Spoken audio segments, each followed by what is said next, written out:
আমার ছাত্ররা অনেক সময়তেই আমাকে জিজ্ঞেস করে যে যোগিক প্র্যাকটিসের সময় কোন ধরনের খাবার খাওয়া উচিত, বা অনেকে যারা আমার ইউটিউব চ্যানেল দেখছেন বা ফেসবুক পেজ ফলো করছেন তারাও এই প্রশ্ন আমাকে করে পাঠিয়েছেন।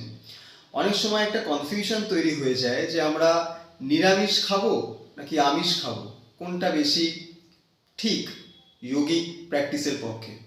তো আমি আমিষ বা নিরামিষ এই সমস্ত বিতর্কের মধ্যে না গিয়ে আমি আমাদের এই অথেন্টিক টেক্সট ভাগবত গীতায় যা বলা রয়েছে সেই ভাগবত গীতা থেকে, ভাগবত গীতার 17 নম্বর চ্যাপ্টারের 8 নম্বর শ্লোক থেকে আমি আপনাদের উদ্ধৃতি করে শোনাচ্ছি যে কি ধরনের খাবার খাওয়া উচিত যোগিক প্র্যাকটিসের সময়।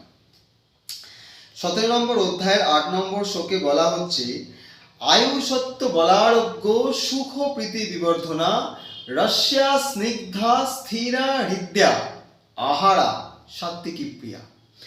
আয়ুষত্ব বলারোগ্য, যে খাবার আয়ু বৃদ্ধি করবে, সত্য অর্থাৎ ইন্টেলেক্ট বুদ্ধিকে বাড়াবে, বলারোগ্য শরীরে বল দেবে, শক্তি দেবে, এবং আরোগ্য অর্থাৎ রোগ মুক্ত করবে, সুখ প্রীতি বিবর্ধনা যেটা আমাদের সুখ দেবে, প্রীতি বর্ধন করবে, বিবর্ধনা সুখ প্রীতি বিবর্ধনা, রস্যা স্নিগ্ধা স্থিরা হৃদ্যা অর্থাৎ যেটা রসালো হবে, স্নিগ্ধ হবে, স্থিরা যেটা মনকে স্থির করবে, এবং হৃদ্যা যেটা খেয়ে মন ভরে যাবে, আহারা সাত্ত্বিকী প্রিয়া।